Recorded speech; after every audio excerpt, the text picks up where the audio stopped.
नमस्कार बच्चों, welcome back to my YouTube channel Base of Education Mantra. प्यारे बच्चों, हम करने वाले हैं क्लास 6 के सामाजिक विज्ञान के एनुअल एग्जाम के लिए सैम्पल पेपर। ठीक है, जो 2024-25 के लिए दिए गए हैं। तो ये आपके 6 क्लास के हैं। तो चलिए फटाफट इसके क्वेश्चन के आंसर को देखते हैं। जैसे कि आप सभी को मालूम है कि पेपर आपके 6 खंड में दिए जाएंगे। टोटल 14 क्वेश्चन पूछे जाएंगे। ये आपको मालूम ही होगा कि एक पहले में 1 से 15 तक क्या बहुविकल्पी क्वेश्चन है, 2 से 5 तक के ये वेरी शॉर्ट क्वेश्चन है, 6 से 7 लघु उत्तरीय क्वेश्चन है जो 3 नंबर वाले हैं, और 8 और 9 क्वेश्चन जो आपके 5 नंबर वाले हैं, और प्रश्न संख्या 10 से 13 तक जो है ये केस आधारित यानी कि पैराग्राफ के क्वेश्चन है जो 4 नंबर वाले हैं। ठीक है, और फिर क्वेश्चन नंबर जो 14 है ये मैप के लिए क्वेश्चन दिए गए हैं। ठीक है, ये आपके मैप के क्वेश्चन है। तो चलिए फटाफट दिमाग को वेस्ट न करते हुए हम वीडियो को शुरू करते हैं। तो प्लीज़ वीडियो को लाइक शेयर जरूर करिएगा।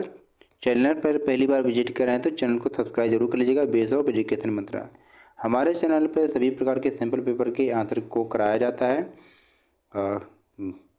बेस्ट ऑफ लक अपने एग्ज़ाम के लिए। ठीक है, तो चलिए शुरू करते हैं। तो यहाँ पर पहला क्वेश्चन आप देखेंगे जो बहुविकल्पी का होता है। ठीक है, प्रश्न संख्या फर्स्ट। तो 1 से 15 तक हम क्या करने वाले हैं, इसमें सबसे जो उचित विकल्प है उसको चयन करेंगे। ठीक है, तो चलिए करते हैं। पहला क्वेश्चन कह रहा है कि अन्य लोगों को नकारात्मक रूप से आंकना या उन्हें हीन समझना कहलाता है। तो क्या कहलाता है आपको बताना है, क्योंकि हम बहुत फास्ट करने वाले हैं। तो पहले क्वेश्चन का ऑप्शन बी सही हो जाएगा, पूर्वाग्रह। ठीक है, सेकेंड क्वेश्चन आपका है कि जब हम सभी लोगों को एक ही छवि में बांध देते हैं या उनके बारे में पक्की धारणा बना लेते हैं तो उसे डैश डैश कहते हैं, यानी कि कौन सी धारणा कहते हैं आपको बताना है। तो सेकेंड क्वेश्चन का जो ऑप्शन बी राइट हो जाएगा, रूढ़िवादी। ठीक है, चलिए थर्ड क्वेश्चन यहाँ पर हम देखते हैं कि धर्मनिरपेक्षता शब्द का अर्थ है, आपको बताना है। तो धर्मनिरपेक्षता शब्द का जो अर्थ है वो क्या है, ऑप्शन सी यहाँ पर करेक्ट हो जाएगा।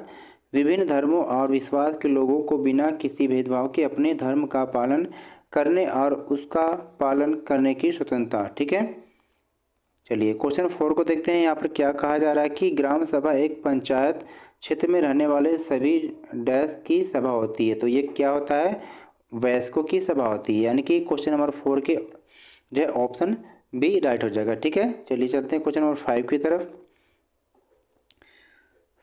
कोई भी व्यक्ति जिनकी उम्र 10 या उससे ज़्यादा हो, जिसे वोट देने का अधिकार प्राप्त हो और जिनका नाम गांव की मतदाता सूची में हो, वह ग्राम सभा का सदस्य होता है। तो कितनी उम्र यहाँ पर होनी चाहिए, ये होनी चाहिए 18 वर्ष। ठीक है, तो ऑप्शन सी बिल्कुल सही हो जाएगा। चलिए चलते हैं क्वेश्चन नंबर 6 की तरफ। यहाँ पर कि पंचायत सचिव की नियुक्ति डैश के द्वारा होती है। तो पंचायत सचिव की जो नियुक्ति है ये होती है सरकार के द्वारा। ठीक है, तो 6 क्वेश्चन में जो है ऑप्शन सी बिल्कुल राइट हो जाएगा। चलिए चलते हैं आपके क्वेश्चन नंबर 7 की तरफ। क्या कहा जा रहा है कि निम्नलिखित में से सौर मंडल का सबसे बड़ा पिंड कौन सा होता है। तो सौर मंडल का सबसे बड़ा जो पिंड होता है वह सूर्य होता है। तो क्वेश्चन नंबर 7 में ऑप्शन ए बिल्कुल राइट हो जाएगा। ठीक है, क्वेश्चन 8 यहाँ पर क्या कहा जा रहा है, ध्यान से देखेंगे। ठीक है,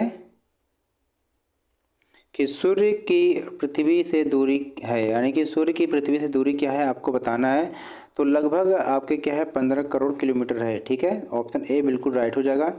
चलिए हम करते हैं क्वेश्चन नंबर 9 को। यहाँ पर क्या कहा जा रहा है, सामान्यतः आप एक महीने में कितनी बार पूर्णिमा यानी कि पूरे चांद वाली रात को देख सकते हैं।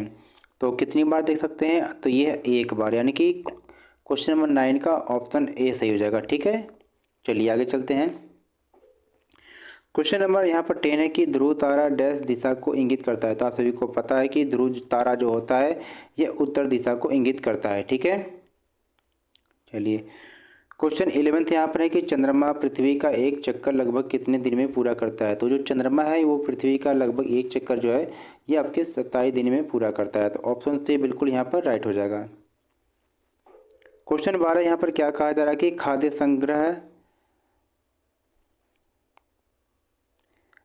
संग्रह के औजार बने होते थे, यानी कि खाद्य संग्रह के जो औजार होते थे वो पत्थर के भी बने होते थे, लकड़ी के भी बने होते थे, हड्डी के भी, यानी कि उपयुक्त सभी के, यानी ऑप्शन डी यहाँ पर क्या हो जाएगा, बिल्कुल राइट हो जाएगा। ठीक है, क्वेश्चन यहाँ पर 13 है कि आज से 20 20 लाख साल पहले जो लोग भारतीय उपमहाद्वीप में रहा करते थे उनको भोजन का इंतजाम करने की विधि के आधार पर किस नाम से जानते हैं? तो उनको हम आखेटक खाद्य संग्राहक के नाम से जानते थे, यानी कि ऑप्शन सी यहाँ पर बिल्कुल राइट हो जाएगा क्वेश्चन नंबर 13 का। ठीक है, क्वेश्चन 14 यहाँ पर क्या कहा जा रहा, ध्यान से देखेंगे कि आखेटक खाद्य संग्राहक एक स्थान से दूसरे स्थान पर क्यों घूमते रहते थे? तो वह घूमते रहते थे कि एक स्थान पर उपलब्ध सभी संसाधनों के समाप्त होने पर मौसम, फल एवं पौधों की तलाश में, यानी कि ए और बी दोनों बिल्कुल सही है। ठीक है, चलिए आगे चलते हैं क्वेश्चन नंबर 15 को।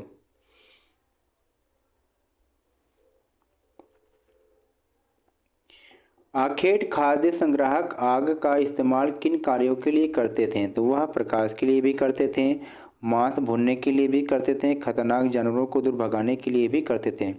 तो ऑप्शन डी बिल्कुल सही हो जाएगा, उपयुक्त सभी। ठीक है, तो यहाँ पर हम एक नंबर के जो क्वेश्चन को कंप्लीट कर लिए जो ऑब्जेक्टिव टाइप था। अब हम यहाँ पर क्या है, वेरी शॉर्ट क्वेश्चन यानी अति लघु उत्तरी प्रश्न को करने वाले हैं। तो प्लीज़ वीडियो को लाइक शेयर जरूर करिएगा, क्योंकि इस वीडियो को बनाने में बहुत समय लगता है प्यारे बच्चों। यह जो क्वेश्चन दिया गया है केवल आपके सैंपल के लिए दिया गया है, कोई ज़रूरी नहीं कि सारे जो क्वेश्चन आपके एग्जाम में पूछे जाएँ। बस क्या है, बहुत सारे जो क्वेश्चन आपके एग्जाम में पूछे जाएंगे, इसलिए सैंपल को देखिएगा। ठीक है, तो क्वेश्चन सेकेंड है कि पृथ्वी को सौरमंडल का सबसे अद्भुत ग्रह क्यों कहा जाता है? तो पृथ्वी को सौरमंडल का सबसे अद्भुत ग्रह क्यों कहा जाता है? तो इसका आंसर देखेंगे तो पृथ्वी को सौरमंडल का सबसे अद्भुत ग्रह इसलिए कहा जाता है क्योंकि यहाँ जीवन मौजूद है जो अन्य ग्रहों पर नहीं पाया जाता है। ठीक है, सेकेंड क्वेश्चन है कि ध्रुव तारे की सहायता से आप रात के समय दिशाओं का निर्धारण कैसे कर सकते हैं? तो उत्तर देखेंगे कि ध्रुव तारे जो हमेशा उत्तर दिशा में स्थित होता है, इसलिए रात के समय इसे देखकर उत्तर दिशा का निर्धारण किया जा सकता है। ठीक है, अब यहाँ पर अथवा वाला क्वेश्चन है, इन दोनों में से कोई एक करना है। ठीक है, कि जब भारत में शाम के 5:30 बजते हैं तब लंदन में दोपहर के 12 बजते हैं, कारण स्पष्ट कीजिए। तो उत्तर देखेंगे कि यह अंतर समय क्षेत्र यानी कि टाइम जोन का है। भारत ग्रीनविच टाइम से 5.5 घंटे आगे है, जबकि लंदन क्या है, जीएमटी के अनुसार चलता है। इसलिए भारत शाम के 5:30 बजते हैं, तो लंदन में दोपहर के क्या है, 12 बजते हैं। ठीक है, आगे देखिए क्वेश्चन नंबर 4 यहाँ पर क्या कहा जा रहा है कि खेती करने वाले लोग एक ही स्थान पर लंबे समय तक क्यों रहते थे? तो खेती करने वाले लोग एक ही स्थान पर लंबे समय तक रहते थे क्योंकि कृषि के लिए स्थिर भूमि और निरंतर देखभाल की आवश्यकता होती थी। ठीक है, अभी अथवा वाले क्वेश्चन है, दोनों में से कोई एक करना है। क्वेश्चन है कि क्षुद्र ग्रह से आप क्या समझते हैं, वह किन दो ग्रहों की कक्षाओं के बीच स्थित हैं? उत्तर है कि क्षुद्र ग्रह छोटे आकार के ग्रह होते हैं जो मंगल और बृहस्पति ग्रहों की कक्षाओं के बीच स्थित होते हैं, जिन्हें क्षुद्र ग्रह बेल्ट भी कहा जाता है। अगला क्वेश्चन है कि कृषकों पशुपालकों का जीवन आखेटक खाद्य संग्राहकों के जीवन से कितना भिन्न था? उत्तर देखेंगे कि कृषकों और पशुपालकों का जीवन स्थिर था क्योंकि वे एक स्थान पर रहते थे, जबकि आखेटक और खाद्य संग्राहक गतिशील थे और भोजन के लिए घूमते थे। ठीक है, अब नेक्स्ट टाइप के क्वेश्चन को करने वाले हैं खंडगा यानी कि लघु उत्तरी क्वेश्चन है। पहला क्वेश्चन है कि पृथ्वी के 3 ताप कटिबंध कौन हैं, संक्षेप में बताइए। तो उत्तर देखते हैं कि पृथ्वी के 3 ताप कटिबंध, तो पहला है उष्ण कटिबंध, दूसरा मध्यम कटिबंध, तीसरा है शीत कटिबंध। तो देखेंगे इसका आंसर कि यह क्षेत्र भूमध्य रेखा के पास होता है। ठीक है, जहाँ गर्मी अधिक होती है। दूसरा है मध्यम कटिबंध, यह क्षेत्र उष्ण कटिबंध और शीत कटिबंध के बीच स्थित होता है जहाँ तापमान सामान्य रहता है, और इसको हम कभी कभी उपोष्ण भी या शीतोष्ण कटिबंध भी कहते हैं। ठीक है, इसको हम क्या कहते हैं, शीतोष्ण कटिबंध भी कहते हैं। तो यह नाम आपको याद होना चाहिए। ठीक है, इसको हम क्या है, शीतोष्ण कटिबंध भी कहते हैं। ठीक है बच्चों, तीसरा है शीत कटिबंध, यह क्षेत्र ध्रुवों के पास होता है जहाँ अत्यधिक ठंड होती है। चलिए आगे चलते हैं। अथवा वाले क्वेश्चन यहाँ पर दिया है, क्या कहा जा रहा है कि ग्राम पंचायत के किन्हीं 3 कार्यों का उल्लेख कीजिए। तो ग्राम पंचायत के 3 कार्य कौन कौन से हैं? सड़कों का निर्माण और मरम्मत करना, स्वच्छता और सफाई व्यवस्था, पानी की आपूर्ति और जल संरक्षण। ठीक है, चलिए क्वेश्चन नंबर 7 क्या कहा जा रहा है कि प्रमुख यामोत्तर से अंतर्राष्ट्रीय मानक समय की गणना कैसे की जाती है? तो उत्तर की प्रमुख यामोत्तर से अंतर्राष्ट्रीय मानक समय की गणना की जाती है। प्रमुख यामोत्तर 0 डिग्री देशांतर पर स्थित है और इसे आधार मानकर दुनिया भर के विभिन्न समय क्षेत्रों की गणना की जाती है। अब अथवा वाले क्वेश्चन को देखते हैं, क्या कहा जा रहा है कि ग्राम सभा का क्या महत्व है? संक्षेप में बताइए, क्या आपको लगता है कि सभी लोगों को ग्राम सभा की बैठक में हिस्सा लेना चाहिए, वो भी क्यों?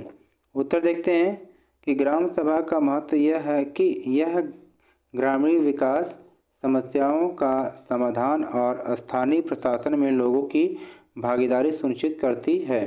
हाँ, सभी लोगों को ग्राम सभा की बैठक में हिस्सा लेना चाहिए क्योंकि इससे वे अपनी समस्याओं को उठाने, निर्णयों में भाग लेने और अपने गांव के विकास में योगदान देने में सक्षम होते हैं। ठीक है, अब यहाँ पर हम लॉन्ग क्वेश्चन को करते हैं। नेक्स्ट टाइप के क्वेश्चन है खंड घ दीर्घ उत्तरीय प्रश्न है। क्वेश्चन है कि नगर निगम के कार्यों एवं आय के स्रोत का विश्लेषण कीजिए। तो उत्तर लेते हैं कि नगर निगम के कार्य, पहला है कि स्वच्छता और सफाई, जल आपूर्ति और स्वास्थ्य सेवाएं, सड़क निर्माण और मरम्मत, शहरी नियोजन और विकास, सार्वजनिक परिवहन व्यवस्था। ठीक है, और आगे क्या है, आय के स्रोत देखते हैं। क्या क्या आय के स्रोत हैं? स्थानीय कर, संपत्ति कर, यानी कि स्थानीय कर में क्या, संपत्ति कर और जल कर। ठीक है, दूसरा है कि सरकारी अनुदान, तीसरा है संपत्ति बिक्री और पट्टा, चौथा है कि सेवा शुल्क, जल आपूर्ति, कचरा निस्तारण, पांचवा है ऋण और वित्तीय सहायता। ठीक है, तो नगर निगम इन कार्यों और आय स्रोतों के माध्यम से शहर के विकास और नागरिकों को सुविधाएं प्रदान करता है। ठीक है, क्वेश्चन 9 को देखते हैं। क्या कहा जा रहा है कि प्रायद्वीपीय पठार की महत्वपूर्ण विशेषताओं का उल्लेख कीजिए। तो आंसर देखते हैं कि प्रायद्वीपीय पठार की महत्वपूर्ण विशेषताएं इस प्रकार हैं। पहला है ऊंचाई, यह पठार समुद्र तल से उच्चतम होता है और सामान्यतः 300 से 900 मीटर तक ऊंचा होता है। दूसरा है समतल और ढालदार, यह पठार अधिकांशतः समतल होता है लेकिन कुछ हिस्सों में ढलान और पहाड़ी इलाकों का भी सामना किया जाता है। आगे है रचनात्मक संरचना, यह पुराने शैल से बना होता है जो मुख्य रूप से घनिष्ठ और शिष्ट होते हैं।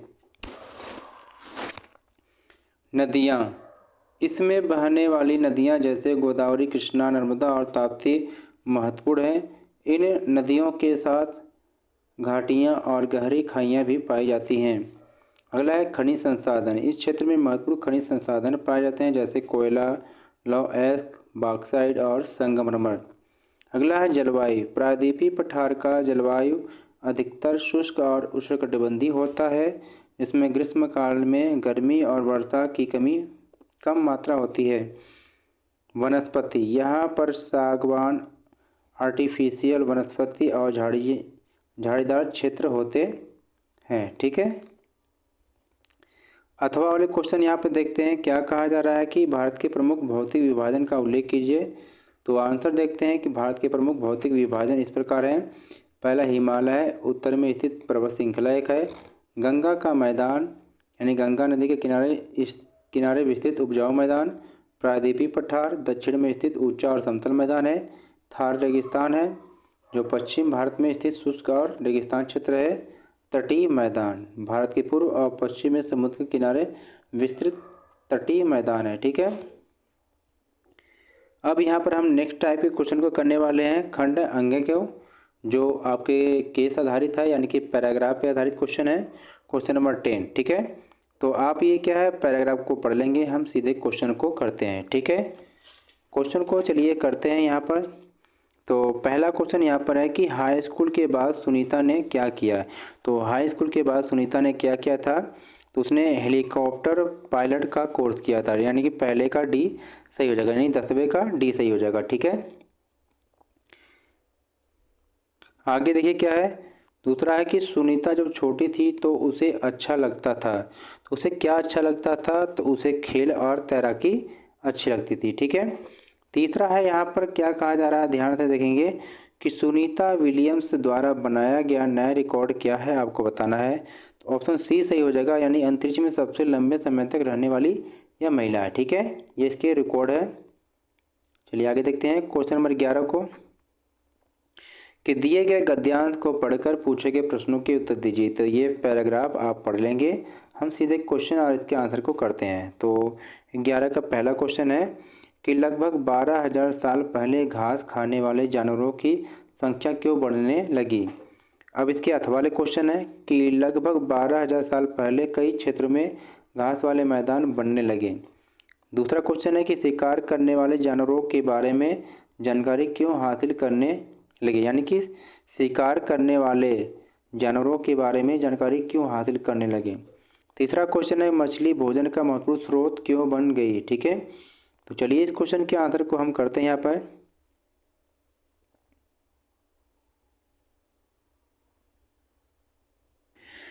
तो यहाँ पर पहला क्वेश्चन का आंसर हम देखते हैं यहाँ से कि लगभग 12,000 साल पहले दुनिया की जलवायु में बड़े बदलाव आए, जिससे कई क्षेत्रों में घास के मैदान बनने लगे। इससे उन जानवरों की संख्या बढ़ने लगी जो घास खाकर जिंदा रह सकते हैं। ठीक है, अब अथवा वाले क्वेश्चन का आंसर देखते हैं कि लगभग 12,000 साल पहले दुनिया के जलवायु में बड़े बदलाव आए और गर्मी बढ़ने लगी, जिससे घास वाले मैदान बनने लगे। ठीक है, अगला क्वेश्चन यहाँ पर देख रहे हैं जब कि आंसर है कि क्योंकि शिकारी अपनी ज़रूरतों के अनुसार इन जानवरों को पालना चाह रहे थे। ठीक है, तीसरा आंसर है कि मछली भोजन का महत्वपूर्ण स्रोत इसलिए बन गई क्योंकि उसमें मछली आसानी से उपलब्ध हो जाती थी। ठीक है, अब यहाँ पर हम क्वेश्चन नंबर 12 को करते हैं। तो सबसे पहले पैराग्राफ को आप पढ़ लेंगे। ठीक है, सीधे क्वेश्चन को हम करते हैं। तो क्वेश्चन यहाँ पर देखते हैं क्या कहा जा रहा है। क्वेश्चन ये है कि लड़के लड़कियों पर टिप्पणी कर रहे हैं कि लड़कियाँ उनकी तरह नहीं खेल सकती। इस स्थिति में लड़के की टिप्पणी कहलाती है। तो ये क्या कहलाती है, तो यह कहलाती है रूढ़िवादी धारणा, यानी कि ऑप्शन जो है बी बिल्कुल सही हो जाएगा। क्वेश्चन सेकेंड यहाँ पर कथन है कि अंग्रेजी सबसे अच्छी भाषा है और दूसरी भाषाएं महत्वपूर्ण नहीं है।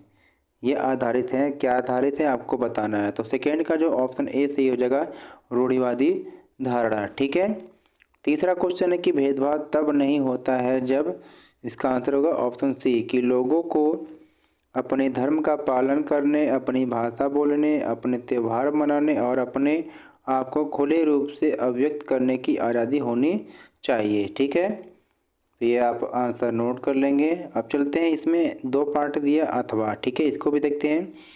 कहा जा रहा है कि कौन सा कथन भेदभाव से संबंधित नहीं है, इनमें से यानी कौन सा कथन जो भेदभाव से संबंधित नहीं है।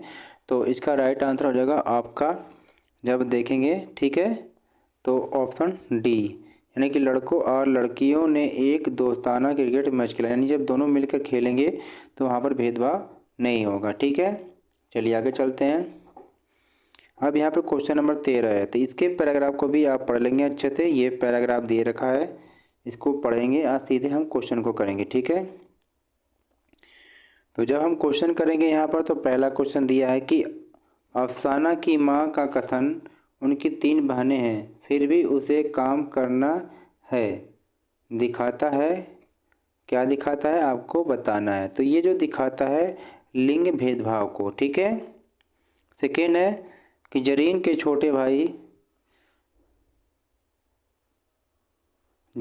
छोटे भाई ने क्यों कहा, मम्मी आप दीदी को खेलने के लिए क्यों भेजती हैं, वह मैदान पर इस तरह खेलते हुए अच्छी नहीं लगती। क्योंकि उसने क्या सोचा था कि जरीन एक लड़की है। ठीक है, इसका राइट आंसर ऑप्शन बी हो जाएगा। तीसरा क्वेश्चन जब देखेंगे आप कि अफसाना की माँ सफाई के काम में अपने बेटे की मदद नहीं लेती, क्यों नहीं लेती, क्योंकि वह एक लड़का है। ठीक है, ऑप्शन ए राइट हो जाएगा। तो यहाँ पर हमने पैराग्राफ के क्वेश्चन को कंप्लीट कर लिया। तो अब हम करने वाले हैं मानचित्र के क्वेश्चन, जो चाहे ठीक है मानचित्र आधारित क्वेश्चन। क्वेश्चन देखते हैं कि भारत के दिए गए राजनीतिक रेखा मानचित्र पर निम्नलिखित को दर्शाइए एवं उनके नाम लिखिए। इनमें से किन्हीं 5 को करना है, यानी कि यहाँ पर जो 1 2 3 4 5 6 दे रखा है, इनमें से 5 के आंसर आपको करने हैं, 5 को फिल करना है। तो पहला उत्तर प्रदेश फिल करना है, फिर उज्जैन कहाँ पर है, पश्चिम बंगाल, लोथल, कर्नाटक, आंध्र प्रदेश। ठीक है, तो ये भारत के मैप हैं, आप इसको देखेंगे। तो भारत के मैप में जब आप देखोगे तो यहाँ पर आपको क्या क्या फिल करना था, उत्तर प्रदेश, तो ये आपका उत्तर प्रदेश है। ठीक है, लोथल जो गुजरात का एक बंदरगाह है, तो ये आपका लोथल हो गया। फिर आपको फिल करना है पश्चिम बंगाल, तो ये आपका पश्चिम बंगाल हो गया। फिर उज्जैन, ये देखिए आपका उज्जैन है जो मध्य प्रदेश में है। ठीक है, और फिर यहाँ पर देखिए आपको फिल करना है कर्नाटक, और यहाँ पर फिल करना है आपको आंध्र प्रदेश। ठीक है, तो इन आपके क्या है 3 6 में से आपको 5 को फिल करना है, तो कोई आप 5 फिल कर देंगे। तो यहाँ पर हमने जो है कंप्लीट कर लिया क्लास 6 के एनुअल एग्ज़ाम के लिए सैम्पल पेपर। तो प्लीज़ वीडियो को एक लाइक ज़रूर करना। ठीक है, और इस वीडियो को अपने दोस्तों के साथ भी शेयर ज़रूर करें, और चैनल पर पहली बार विजिट कर रहे हैं तो चैनल को सब्सक्राइब ज़रूर करें। ठीक है, तो thanks for watching my YouTube channel. ठीक है, फिर मिलते हैं इसी तरह से एक नए सैम्पल पेपर के साथ।